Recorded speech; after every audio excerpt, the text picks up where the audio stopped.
name is Nicole. I'm a producer for the Remembering Them podcast. The podcast is a platform for people to share stories and memories of their loved ones who have passed away. The podcast was created in memory of Dad, Bob Cecil. May he rest in peace. Your host, Mark, Ryan, and Luke acknowledge the rich history and importance of storytelling within the indigenous culture. My name is Jorgi Skeen, and I would like to acknowledge the traditional owners of the land in which we meet here today. Today we're meeting in Meanjin, and those traditional owners are the Yagara and Turrbal people. And I'd also like to pay my respects to their elders, past, present and emerging, and acknowledge my people, the Gubbi Gubbi people, and extend that acknowledgement to all Aboriginal and Torres Strait Islander people listening in today. Hi, it's Mark here. This episode contains discussions about suicide and mental health. If this topic is distressing for you, please consider skipping this episode or listening with someone you trust. Support is available. In Australia, you can contact Lifeline on 13 11 14 at any time. If you're listening from another country, please reach out to a local crisis service or mental health support line in your area. Hello, Luke. Welcome back to the podcast. G'day, mates. Thanks for having me. Just you and me today. No Ryan? Yay, team. You know where he is? I do actually. This is true as well. Okay, so for our guest, you can determine whether this is true or not. So why isn't Ryan here today? So Maddie, my partner, is currently in China. Funnily enough, she's over there with family, enjoying herself, having a good time. Good for her. And she sent me a blurry photo of someone in the meat market. And I zoomed in, and sure enough, it's Ryan.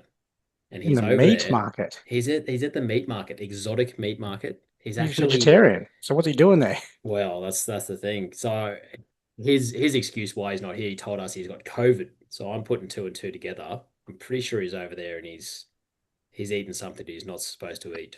Between you and I. That's the reason why he's sick. He hasn't had meat for such a long time. He's at the meat market. He's tried something, and now he's passing it off as COVID. He's tried something, all right, definitely. Okay. It is a true story. He does have COVID. So look, I'm just putting two and two together. That's all. Yeah, well, that would make sense. Well, Ryan, hopefully you recover, mate, and we look forward to having you back shortly. When you listen back to this, please join us for the guessing game as always, and all of our listeners, please also join in and see if you can guess where our guest is from today. 3 clues for you, Luke. As always, clue number 1. First question before clue number 1. Have you done, I believe you have, because you got me onto this, hot cold baths? You've been to one of those bathhouses? Okay, yes. So this is a bit of a theme, a running theme with these clues. So clue number 1, this city is home to one of the best preserved Roman baths in the world. It's ancient Roman baths built around natural hot springs, one of the best preserved Roman bath complexes still in existence, and a major archaeological treasure in this city. I can't wait to butcher these guesses. I feel like that's not even a clue. Like Roman baths. Roman baths. I feel like you can be anywhere and call something Roman, right? No, I don't think that Brisbane or the Gold Coast have Roman baths. I don't know. I've seen a few pop up. We're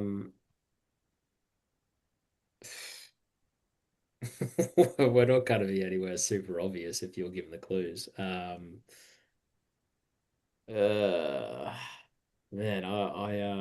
No idea. Yeah, no idea. Skip to the next clue. Okay. So see if you wonder if anyone has got it at home. Clue number 2. This city produces a building material used worldwide. The distinctive golden bath stone. I did say it was going to be a bath themed clue today, all of them. Quarried locally, has been exported and used in buildings around the world, prized for its color, durability, and easy carving properties. Bath stone and one of the best preserved Roman baths in the world. Here are 2 clues so far in this city.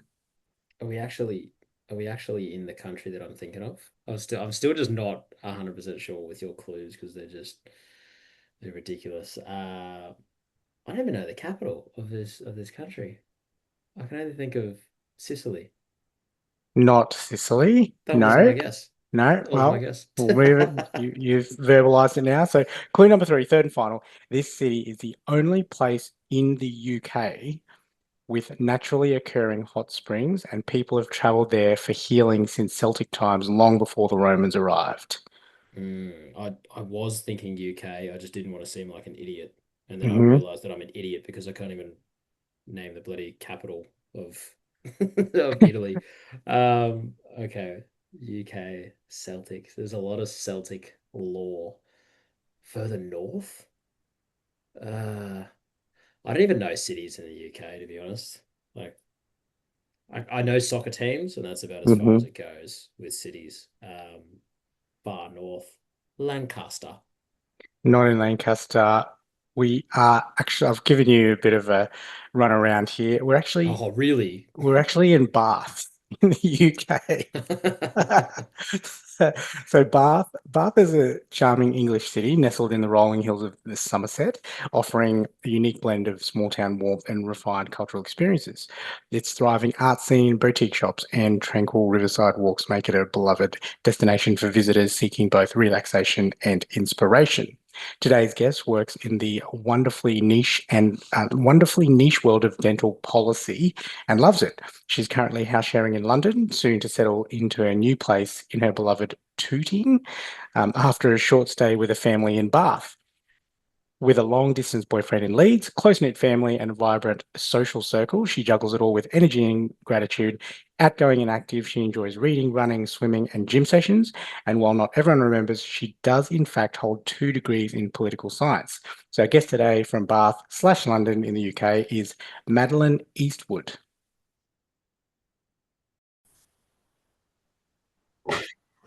Welcome to the Remembering Them podcast officially, Madeline. Thank you very much for joining us all the Thank way you. over in the UK, Bath/London. Yes, yeah, I'm actually currently in Leeds, which I don't know if you've heard of it, but it's in the north of England. So Yes. I spend quite a lot of time all over the place. My boyfriend lives up here, but I'm currently living at home with my parents in Bath, but I spend most of my time in London, um, working. I work in London, so yeah. Yeah. Awesome. Well, thank you for joining us from wherever you situate, all over the place Yeah. in the UK. Yeah. We'll jump straight in, and we appreciate you working out the Sure. time difference for us too. I know it's early-ish morning for you over there. Thank you That's very much for okay. jumping on. If you'd like to start by jumping in and tell us about who we're remembering today, who we're going to be talking about, and what happened to that loved one. Sure. So we are remembering my brother Joe. He died by suicide in March 2024. So it's actually 19 months ago today, on the day of recording. And yeah, he was 19. He was at uni in his first year in Birmingham, and he came home the day before he attempted, and it was Mother's Day. And my mum said he was the best he'd ever been. He was in a really good place. He was really happy with uni, making plans for the rest of the term, and really pleased with his results, really pleased with his rugby that he'd been playing at uni. Mum, Mum dropped him at his girlfriend's the next day, and then he got the train up to Birmingham. And that night he attempted, and he suffered a traumatic cardiac arrest, which means that circulation was cut off to his brain, so he was starved of oxygen. And therefore he was taken into hospital. He was resuscitated, but he never woke up. But the problem with brain damage is that when you cut off blood supply and oxygen supply to the brain, it doesn't necessarily show up immediately, the level of damage. And the damage for him was eventually catastrophic. And unfortunately, he died. So he attempted on the Monday and he died on the Friday legally. And then he donated his organs on the Saturday. He donated all major organs. He actually had a really great lung and heart. They usually take either the heart or the lungs, but because both were in such good condition, he was a very healthy boy and spent a lot of time in the gym.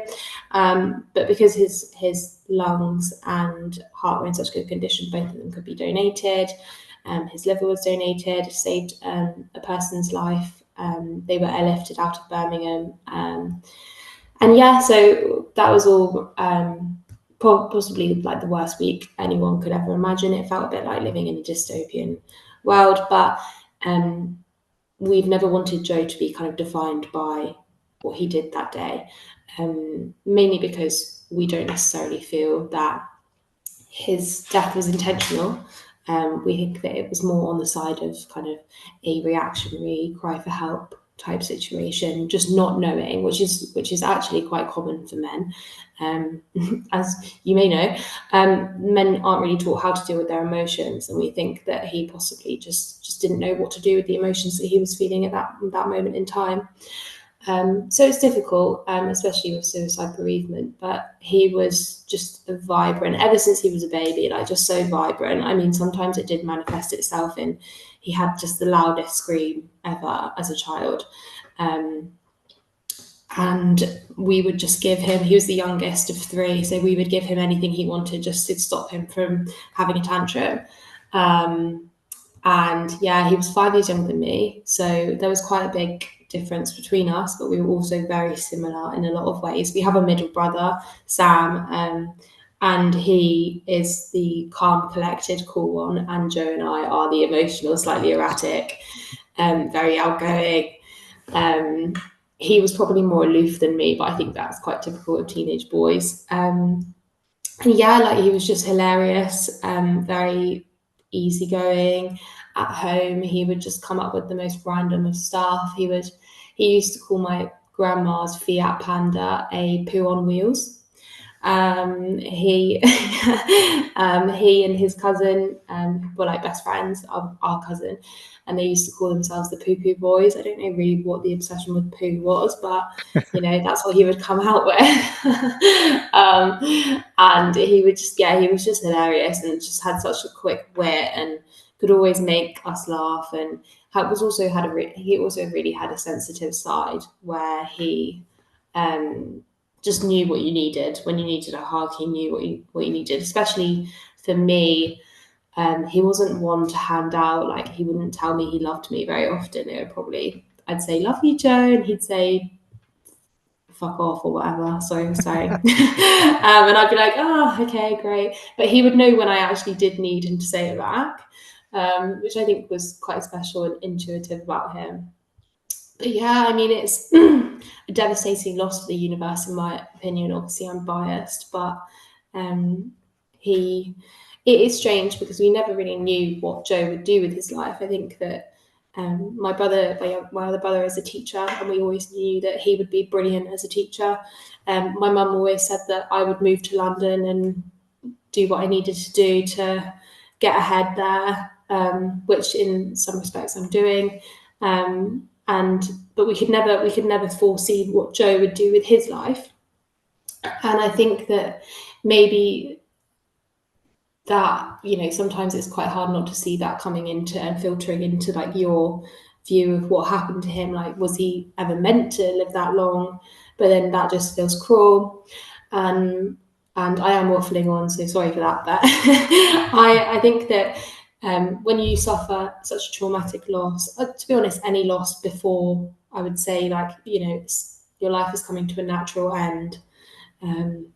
It's you're faced with the challenge of, was this meant to be? Was this kind of like, written in the stars? I'm quite a big believer in like what's meant to happen will happen, and what is meant for you will come. But it does pose that challenge in that actually I don't really think it's very fair that it was always meant to happen, or I don't necessarily think that it was always meant to be for Joe.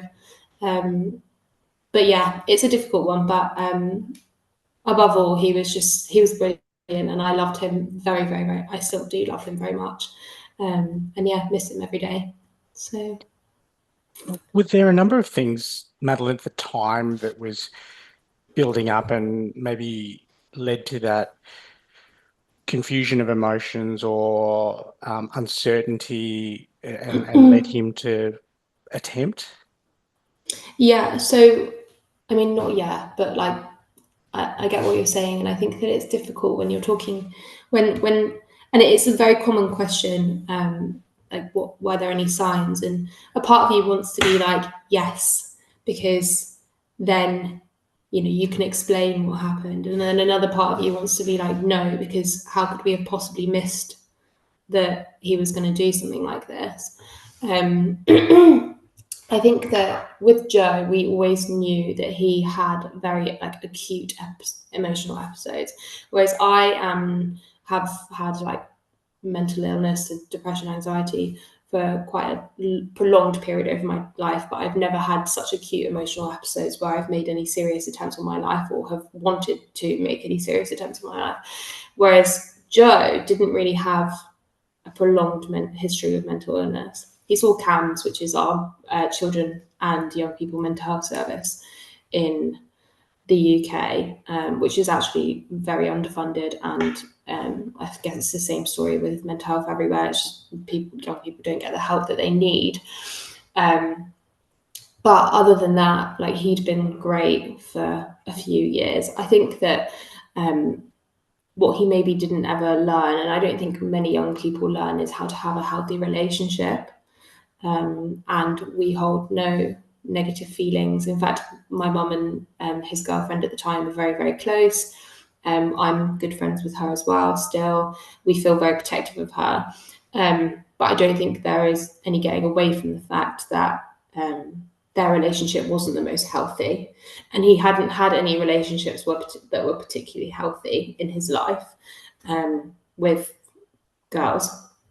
And I think that probably fed into it. And they had an argument the night that he did it. And they had loads of arguments because it wasn't a healthy relationship.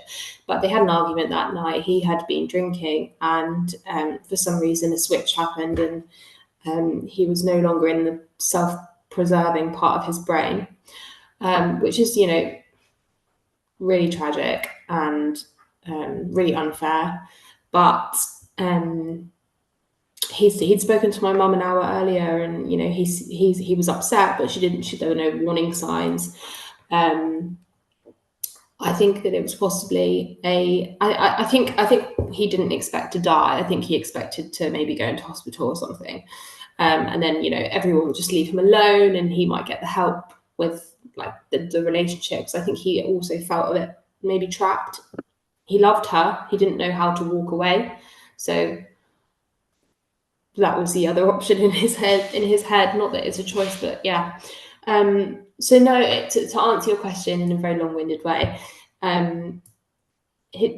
not really in terms of ongoing mental illness, signs. As I said earlier, he was the best he'd ever been. In my mum's eyes, he was great the day before. And it was strange because she was in the car dropping him to his girlfriend's the day before it happened, and she was driving back from Bristol. She lives about 20 miles away. She was driving back without him, and there was a radio show, and the radio show had a man on whose, I think, daughter had died by suicide, and Mum thought to herself, she's like, thank God all of my children are through that now. And then the next day it happens, and it's spooky how those things happen. But in terms of whether he was like mentally ill, he's depressed, no, not really. Yeah. You mentioned so him as a person. He was a rugby player. He was quite boisterous and funny. How would maybe it's different for you and his girlfriend, or even your mum and your middle brother? How would the collective describe him? This is a paid partnership with BetterHelp. Hey Luke and Ryan, life gets heavy sometimes, especially when grief hits. For me, that weight often shows up as anxiety. Yeah, it's not always one big thing. Sometimes it's just life piling up, work, relationships, trying to hold it all together. Suddenly, I'm anxious and don't know why. Totally. I used to think anxiety meant panic attacks, but for me, it's more like overthinking every choice or feeling like I'm never doing enough. And it can even hit on good days. Out of nowhere, I'm spiraling over things that haven't even happened yet. It's easy to feel alone in it, but you're not. That's why we're talking about our paid partner, BetterHelp. BetterHelp connects you with credentialed therapists who can help manage anxiety and more. Most people go to BetterHelp for anxiety, and 69% feel better after just 6 weeks. Getting started is simple. Fill out a quick questionnaire and get matched with a therapist. If it's not a fit, you can switch at any time. Their support team is super responsive, and with over 7,000 reviews and a 4.3 Trustpilot rating, it's a platform you can count on. So let BetterHelp help manage your anxiety so it doesn't manage you. Click the link below or go to betterhelp.com/rememberingthem for 10% off your first month. Hilarious. Fun-loving. He was always a fighter for the underdog. You know, if he saw anyone who was alone, or if they saw anyone who didn't really have, you know, a friend or were on their own, he would go and collect them. And we heard about that at his funeral.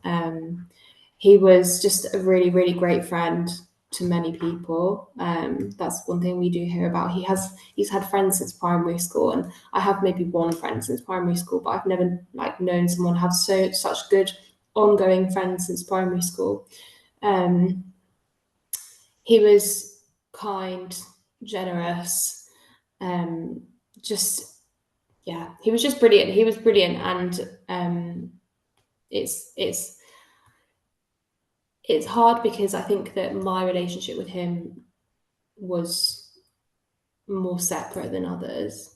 But I just know that everyone who met him loved him and thought he was just a really great person to talk to. I learned after his death that actually he could have the types of conversations that I had never known him to have conversations. I saw messages, and admittedly I didn't really need to see these messages because it upset me, but I saw him messaging kind of people that he knew, friends that were girls, and saying, "Oh, you're my sister," and just giving them the best advice. And I was reading this advice and I was like, I don't know this person, because he wouldn't say it to me. I'm his annoying older sister who, you know, babies him. But it was incredible for me to read the messages and just see how genuine and analytical he could be, and how he could advocate for people so strongly and provide them with such great advice. But I suppose I always saw him as my baby brother, so it was, you know, I wouldn't have taken his advice and probably wouldn't have asked for it. But yeah, no, he was just kind, generous, always fought for the underdog, and really funny, just so witty and silly, and not silly in a way that was obviously I know he called Grandma's car a pill on wheels, but he wasn't silly in a kind of grotesque or dirty way, but he was silly in the sense that he was just a bit thoughtless sometimes. And my mum always said Joe didn't do thinking, because he just didn't really have much critical thinking going on, so he would just do some really stupid stuff.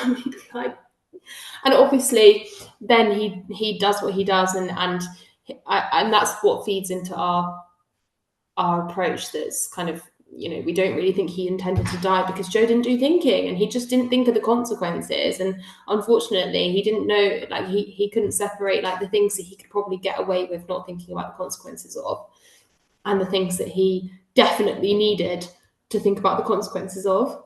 But that was just part of him. He was just a bit, I don't want to say stupid, because we always used to call him stupid, and he got really upset about it. But that's typical, isn't it? When your siblings you're horrible. And I look back and I'm like, oh my God, I was so horrible to him. But we all are. We all do it. And if you don't do it, then you're a better person than me. But yeah, it's part and parcel of having younger siblings. Luke can attest yes. to that. Madeline, we heard about the poo-poo boys. Is there something that he used to say that you as a family will remember him by? Something silly or off, comment or a quote that he might wheel out? Yeah, we always used to say, it was always just hilarious to us, and it is now looking back on it, that we would say love you. Actually, I would say love you. Well, I would say love you, and he would tell me to fuck off. But with my mum, he always even if he was not in the mood, she would say, "Love you, Joe," and he would feel so obliged to respond. And I think that this just shows how him and Mum were so close and just like the besties. I am jealous of their relationship a bit. But he always used to respond to her saying "love you," saying "love you too," and that's exactly how he would say it, like really begrudgingly. But he knew that he had to say it because she is the best mum ever. And we all laugh about that. What else do we laugh about? Oh, there are so many things. It's mainly when he was little, he used to just come out with some really random stuff. But he used to say he used to get his words quite mixed up. So like he would call cuddles huggles. And then he would also, there's like a type of tractor, because we used to live in Cornwall and he absolutely loved Cornwall. He was definitely a little Cornish boy through and through, which for anyone who doesn't know, that's in the south. It's like by the beaches. And that is, he used to call these tractors like Massey Fergusons, and they're called Massey Fergusons, and it's just hilarious that he would get them so wrong. And then we just continued calling them that into his adulthood. But yeah, I mean, there were so many things that like are just really random, but like the quote, in terms of quotes, one thing that was unique about him is that he would never really come out with the same thing twice. Like he was quite original, and like just say some very random things. And like my grandma always says that when we all used to go to grandma's for English tutoring. She used to be an English teacher, and we were subjected to that so that we wouldn't get bad grades at school. And he always used to go to grandma's, and she says they just never got anything done because he would just distract her by chatting to her the whole time, and then he would leave, and she'd be like, "What did we even do during that time?" Nothing. But yeah, was that a tactic, or did he just? I mean, there's no way of knowing with Joe, because he was never the most academic, we will say, but he was the youngest child, so he just didn't need to Got be. away with it, yeah. Yeah, 100%. Yeah. So he was so naughty, like just such a naughty boy. Like that's what I still say about him to this day. Like, you're such a naughty boy. And yeah, like just a mental baby, but hilarious as he got older. Madeline, what about a favorite or memorable story that you have of Joe? Do you know what? I think that for me, one of my favorite stories is he used to come and get into my bed with me, because he didn't like sleeping in his own bed when I was maybe like early teens, like 12, 13. And he would have been like 7, and he just hated sleeping in his own bed, but he knew that it wouldn't fly with Mum to go and get into hers. But obviously I would be more than happy to have my really adorable baby brother in my bed. And he'd come and get into bed with me, and we'd sleep in the same bed, and it would just be really cute. And he'd bring his blankies, and I'd have my teddy, and if he ever like needed extra help sleeping, I'd give him my teddy, and that was really cute. And then when he was little, like we used to live in this really big farmhouse where like you could basically run in a circuit through one living room to the next living room and then back round through the hall. And we used to do that, and then we used to fall over, and like, well, we would on purpose fall over and then laugh and then do it all again. One time me and my other brother Sam were on the trampoline with Joe, and every time he fell over he would cry, and it just became so irritating that we taught Joe to just say oopsie daisy and get back up again. And yeah, he was great. He also coined the term naked boy. He would run around naked, which we loved talking about when he got into his like teens, because every boy wants to hear about how he used to run around his house naked and shouting naked boy. He kept his I don't think he'd love me telling this story, but he kept his blankies. He was actually cremated with his blankies, but he kept his blankies, and they were these like cot sheets that were kind of knitted. And they, as time got on, they would just become more and more disintegrated. And honestly, God knows how much of those things he ingested, because they just reduced down massively. And I was just like when he was being cremated, like there was literally nothing left of them. They started out these massive pot sheets, and they just fit like that in his hand, which is just. I mean, I still have my teddy, so I can't take the piss too bad, because like I am 26. His only lasted till he was 19, but I'm now 26. So, yeah. He'd also like again youngest child syndrome.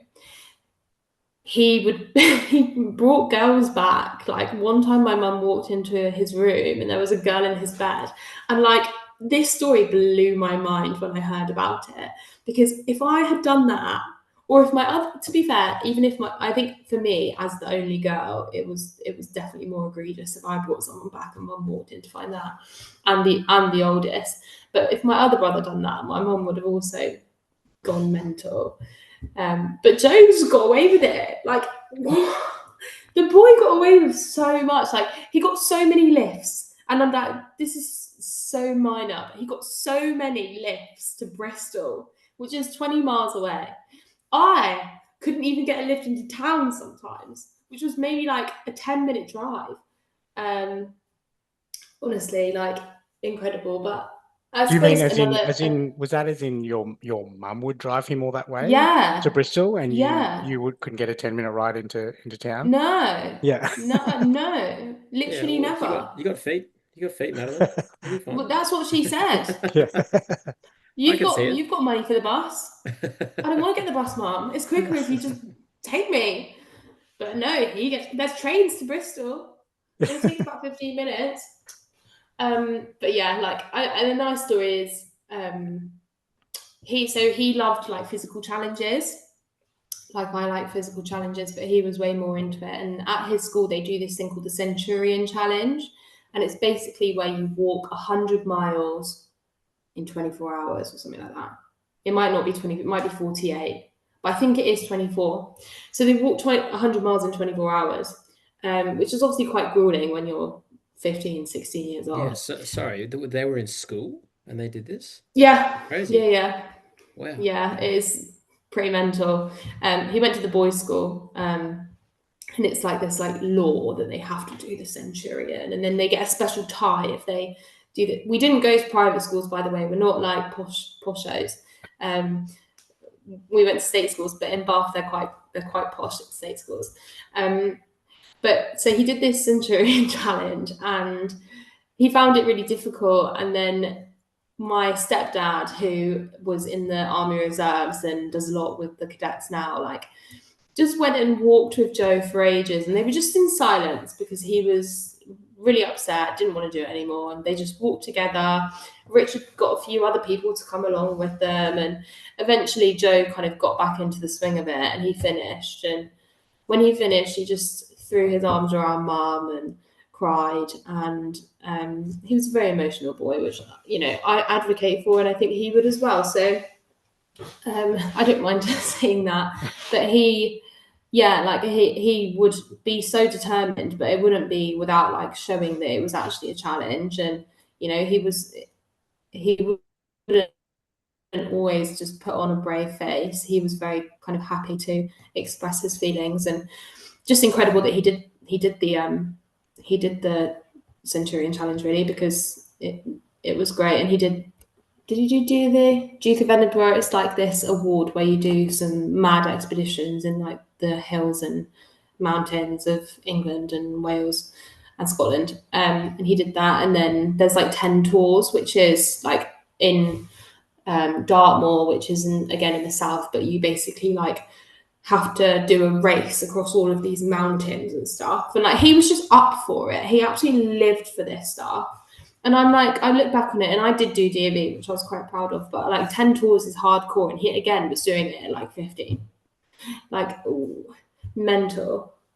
I've never heard. I don't think I've ever heard of this, and I didn't think I really like. I thought over here we had it tough. Like me and Mark would walk up Cloud Hill, and it was like a few kilometers as kids. But like like obviously they didn't force you, but you guys did like 100 miles when you were 15. That's ludicrous. Yeah. That's crazy. When we I did would on have cried DAB, too. literally. I mean, well, on DAV you do like, you stay in tents as well, so you camp to a rando place, completely random. Just stay in the wilderness, and then do more. Yeah, exactly. Carry your own tents. Everything you have on your back is all you get, and if you call the teachers, you fail. So you have to just do it alone. It's quite scary, but again, like, it was a testament to his determination. And he was also like massively into the gym, like lived in the gym. He always used to offer to help me, and I, sometimes took great offense to it. But mainly that was just to say to mum that her favourite child was being horrible to me. But yeah, he was like so into the gym, it was insane. Like, and he was really scrawny as a kid. And we would always say that he was really skinny, and he'd be like, "No, I have a 6-pack," and it was just because there was nothing on him, so you could see all of his muscles.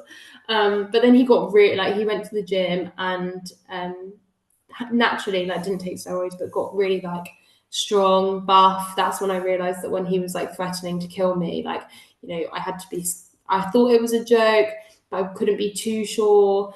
And I had to, play my cards a bit better than I was, because he could actually kill me at that point. And that's what I'd also get if I ever went into his room, he'd be like, "Get out of my room, I'll kill you." Okay, thank you, Joe. But yeah, like, he was just hilarious, and you look back on it. But yeah, so into the gym. And since he's died, I've really got into the gym. And actually one of his really good friends is my coach. So I have kind of find ways of connecting with him still. And I think that we all do that. My mum is really close with his girlfriend. We also got a bench put up in a park by his school. It is the steepest hill to get up to that bench, but it's worth it to go and sit and spend some time just thinking about him. And my dad goes fishing a lot, which is what they used to do together. I mean, my dad absolutely lives for fishing anyway, but they go fishing together. They used to go fishing together, so dad goes fishing a lot now. And yeah, my other brother, he's a teacher, and I think he wants to make quite a lot of a difference for young people's lives through working with kids. And he's also a psychology teacher, so he can. I think it was hard for him because he was like, "Why didn't I see the signs?" As a psychologist, someone who's trained in psychology, but he's not, trained in mental health management or, suicide prevention, which I think is a whole different kettle of fish to just studying kind of at degree level. But yeah, we all find ways of like keeping his memory alive by doing things that we associate with him. So yeah, that was a bit of a tangent. I'll have one for you, Madeline. I'll walk around. Okay, go for him. Thank you. Woohoo!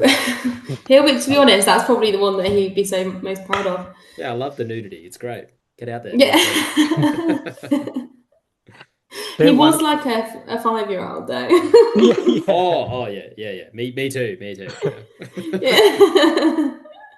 That's a wonderful way that you're each individually honouring him and remembering him with your dad and fishing, and you with the gym, and I guess even with your brother Sam with the work that he does with youth, I guess as a way to try and prevent that happening again if he can have an effect on young people's lives. Is there a way that you as a family going forward will preserve his legacy and remember Joe by, given I know it's only been 19 months, but is there something that you do as a family collective? The Remembering Them podcast is supported by my legacy message, "How do you want to be remembered?" My Legacy Message provides a service that delivers a personalized keepsake video to your loved ones, often as a surprise after you pass. My Legacy Message: be remembered. So, I mean, we have quite close ties with a charity called Boys in Mind, and that charity is based in Bath. I slashed the funeral, raised money for them instead of like funeral flowers or anything like that. We didn't want anything except donations towards Boys in Mind. And they obviously do a lot about boys' mental health, men's mental health, and kind of promoting that in the local area. So I think in the future we'd want to do more work with that. I think that, as you say, it's only been 19 months, so we're all kind of finding our feet a little bit. I have raised money for various like different charities, one being Suicide & Co, which supports families, supports people who've lost loved ones to suicide.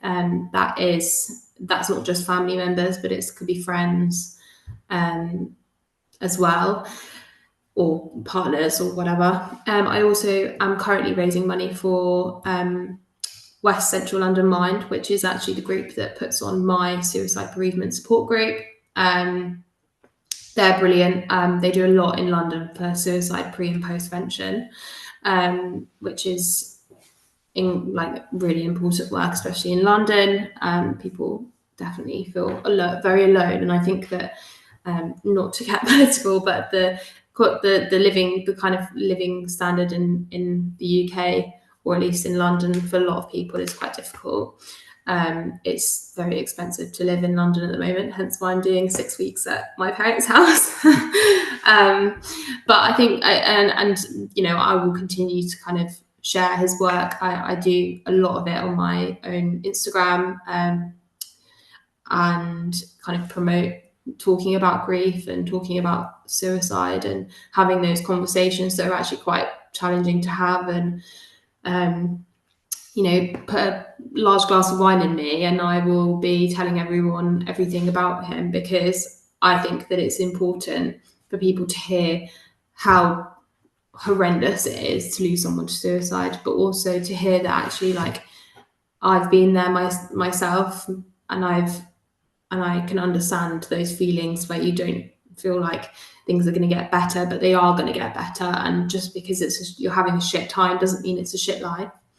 I think that for my parents, it's possibly a bit too soon for them to kind of get involved in anything.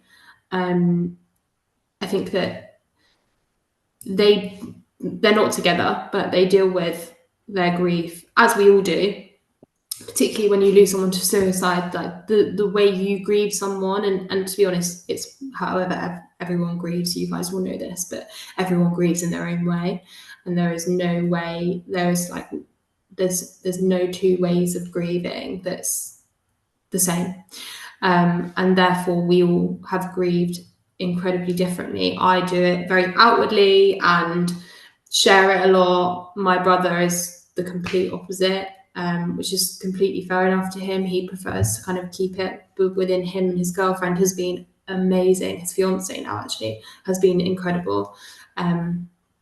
My mum, again, is she throws herself into work. She makes herself busy. And that's how she coped, because I think that she sees her grief as her connection to Joe still, and her way of having a relationship with him.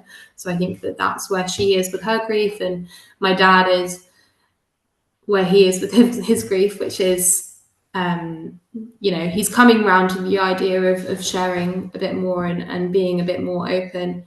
But I think he has that typical kind of men don't cry kind of attitude, and therapy is scary and stuff like that, which is completely fair enough, and I'm not going to kind of encourage them to do things they don't want to do.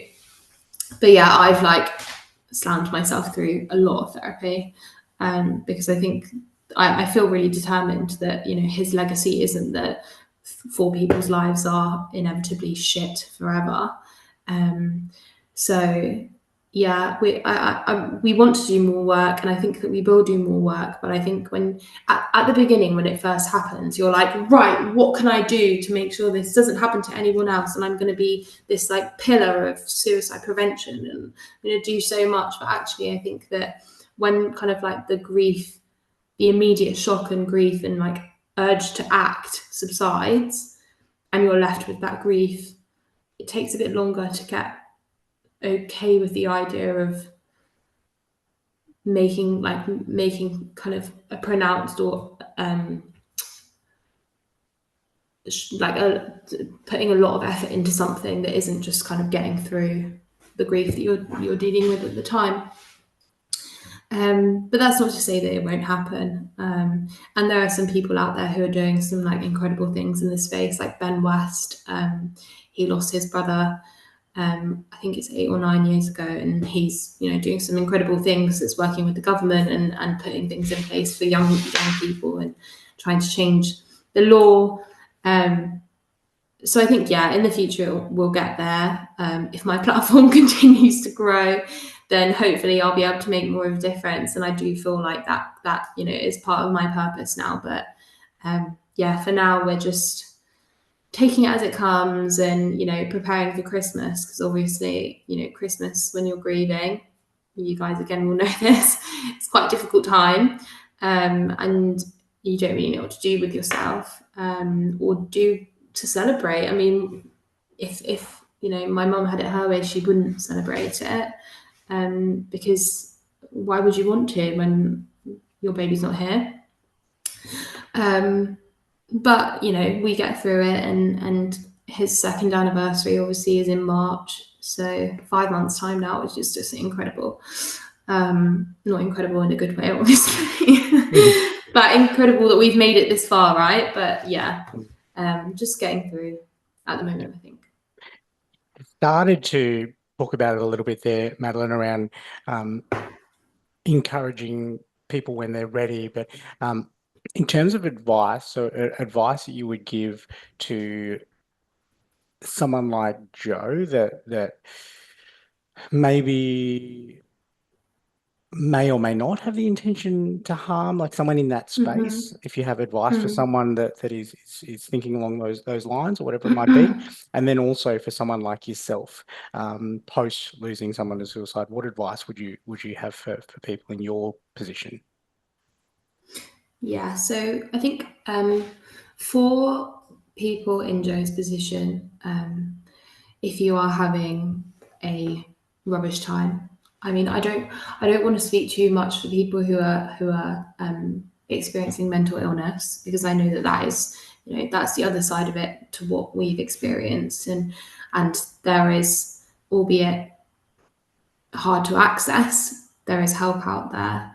But I think for people who are experiencing suicide ideation, which is what Joe was experiencing, and I would say that's not normal. You don't have to feel that way. You don't have to have these thoughts. They must be really, really scary thoughts. You should tell someone that you're having these thoughts, even if they're just flying through your brain, and you're having brief thoughts about it, and then you're like, oh no, I wouldn't do that. Even if it's coming to your brain and you're visualizing it for a split second, tell someone. And if someone asks you, tell them the truth. I think that's something that you don't know when you're not in the space. Is that the best thing someone can do if you have suspicions, or if you're suspecting that someone is suicidal or experiencing suicidal ideation, is to ask them directly. It's been proven that asking someone, are you feeling suicidal? Are you considering taking your life? And specifically taking your life, suicide. Are you considering suicide? Not, are you considering harming yourself? Are you considering doing something stupid? It's too ambiguous. Say, are you feeling suicidal? Are you considering suicide? Are you considering taking your own life? Because that's been proven not to encourage, but actually it forces them to face what's happening for them in their brain, what's happening for them emotionally. If they're less likely to lie. But I think that if someone says to you, are you considering taking your life or are you considering suicide, tell them the truth. There's no shame in that. There is help available.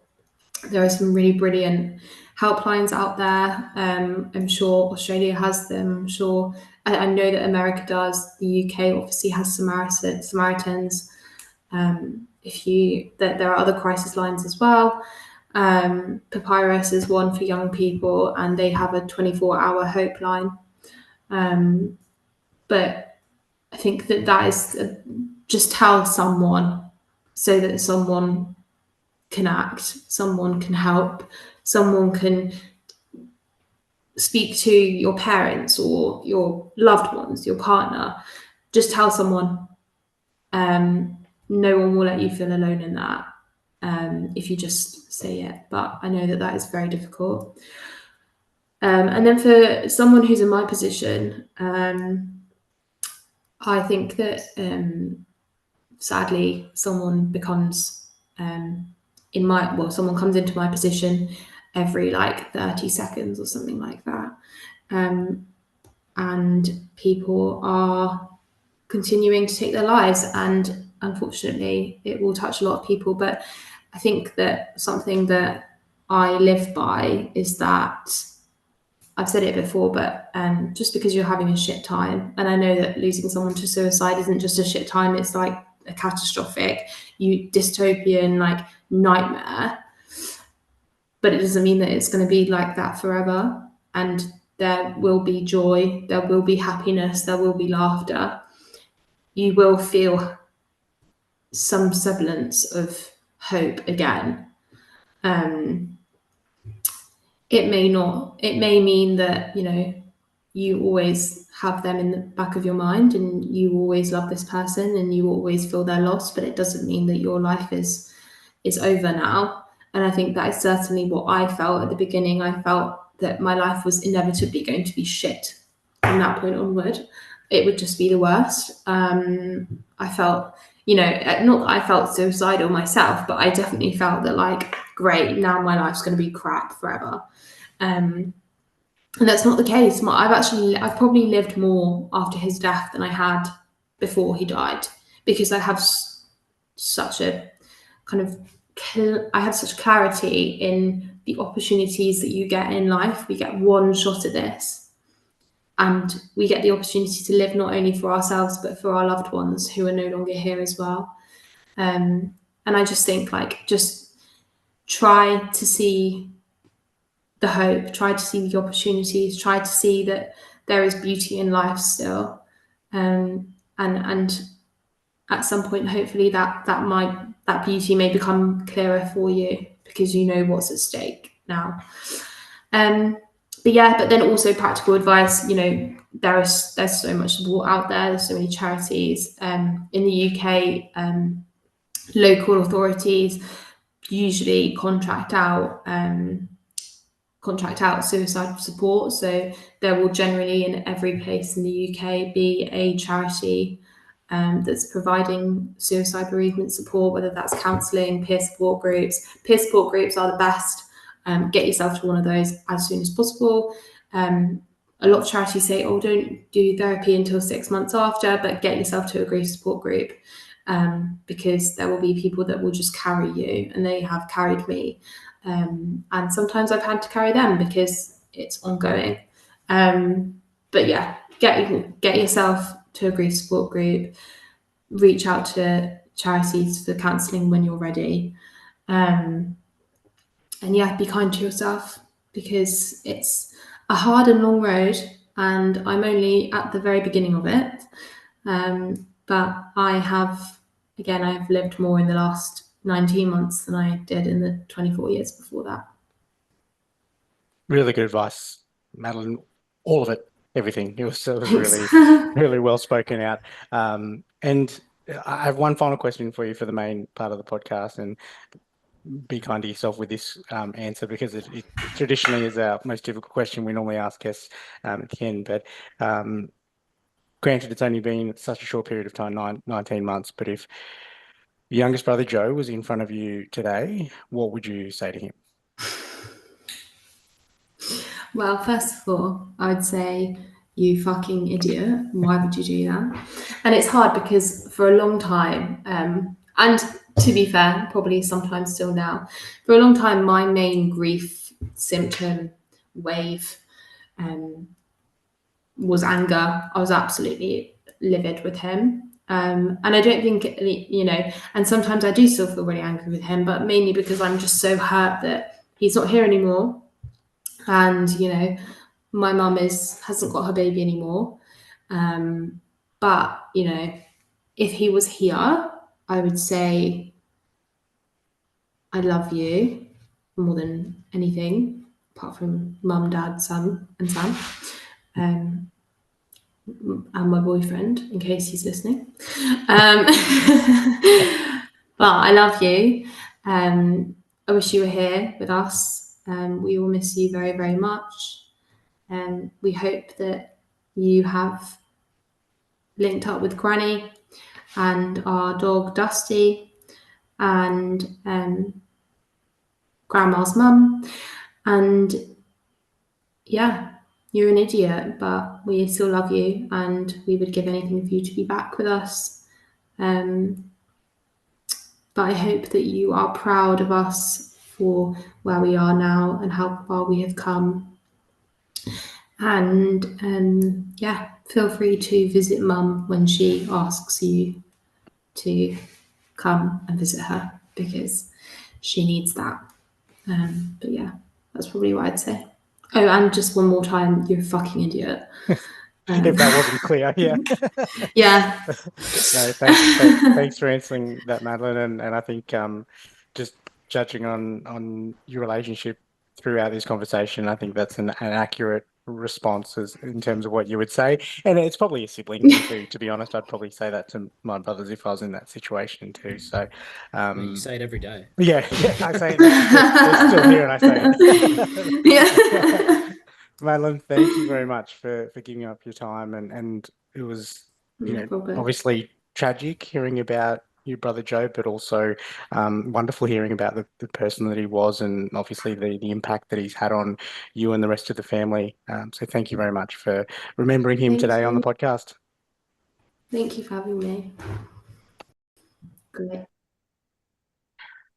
So Luke, that was Madeline from Bath/London/ where else did you say? Leeds in the UK. She's Leeds, everywhere. London, everywhere. Thanks, Madeline. Thanks, Maddie. Miss Eastwood, I think her last name is. But Yeah. that was great. That was a really good chat. And then I know you'll get into the Patreon, but she took us through like a really detailed couple days in her life, and I was just like in a trance just listening to her. I was like, wow, this is really interesting. But she's doing great work. She's doing a lot of great work, and Yeah, she is. She gave some she's killing it. great advice too. I think when we, asked that question in the podcast around, Definitely. for herself and people experiencing it, people in Joe's position. It's wonderful hearing about Joe too. He was, sounded like a really humorous and boisterous and A a lad. big life, big physically, but also personality wise as well. And certainly came through that. She, not only Madeline, but the rest of the family miss him dearly, particularly the mum, by the sounds of it, being the youngest and favourite child. Yeah, Yeah. poor old Sam there in the middle. If you're listening to Sam, we appreciate you, mate. We Even love you, though, mate. We love you. Even though we don't know you. yeah. No, obviously a tragic story, but one that I think will help other people out there. If Madeline, as you mentioned, there, if she keeps doing the work that she's doing, because certainly sharing her story, Joe's story, it'll help someone else out there, without a doubt, going through it. And in that same vein, if this episode, we'd really appreciate if you shared this episode with anyone that you think it might help, and also any of our other previous episodes as well, and obviously give the podcast a rating and review, 5 stars ideally on your preferred listening platform. Luke mentioned the Patreon chat there that we had with Madeline for a good while actually. So our paid Patreon members get exclusive access to those chats with our guests. And as Luke mentioned, we went into I guess that week, that really tough week leading into Joe eventually passing, and the moments leading up to that as well. Madeline went into that story as well. So exclusive access to our Patreon members, $6 a month US, about $9 a month Australian. Not sure the UK conversion. I'm sure it'll be pretty, yeah, a few pound, I'm sure. But it's also a way to support the podcast. We also spoke in the Patreon about their relationship. You asked a question around the favorite child relationship. So obvious. Jump on the Patreon. It is a really, really good chat with Madeline. We appreciate her hanging around. Reminder that we have the partnership with BetterHelp, betterhelp.com /remembering them for 10% off your first month. And Madeline did mention during our chat, reaching out and speaking to people, and therapy has been something that has helped her get through this situation. So if you are feeling anything which you're unsure about and need to speak to a credentialed therapist, then betterhelp.com /remembering them for a 10% discount. And we have that partnership. Reminder that we also have the My Legacy message service. Just before I forget as well, Madeline did mention the different services in the UK. There's certainly some in the US. The ones in Australia, Lifeline, Beyond Blue. I know for a fact that you can actually, if you don't feel like picking up the phone, that you can actually text Lifeline as well, and they also have a web chat function as well. So you don't feel that like you can speak to someone. There is a text functionality where you can message some support as well. So jump on there if you are needing any sort of support in that space, or look it up in your own country, respective countries as well. The My Legacy message service, mylegacymessage.com.au, where you can leave video messages to your loved ones, often as a surprise after you've passed. And I'm sure for certain that Madeline and the rest of the family would love to have some personalized video messages from Joe. So please jump on there, and another supporter of the podcast as well. I think that's everything. Luke, thank you very much for jumping on and joining me. Ryan, mate, we hope you're recovering from that meat market over I'm pretty sure it was in China. but, yeah, and your broke his streak of vegetarianism, but yes, we'll and have you back next time. so-called COVID. We hope you recover, mate. Whatever the illness is, we hope you recover. Missed an amazing chat with Madeline, but we appreciate her giving up her time and sharing Joe's story. It was equally tragic, but also wonderful hearing about him. Thank you very much for jumping on as the favorite youngest child, similar to Joe. Appreciate you jumping I don't on. know about that. I don't know. I think you know, but I think you know too. You're just saying that. Nah. No, it's a proven fact. Yeah, favorite children get all of the favoritism. Thank you very much for jumping on. Loved having you on as always, and we're looking forward to the next conversation. Let's do it. Thanks, mate. Love Love you, mate. Bye. See ya. The Remembering Them podcast is created for entertainment purposes. Mark, Ryan, and Luke are not licensed mental health professionals. If you would like to discuss your mental well-being, several resources are available in Australia. Information about these services are available in the podcast notes. Please take the time to contact your loved one today and tell them how much you appreciate and love them.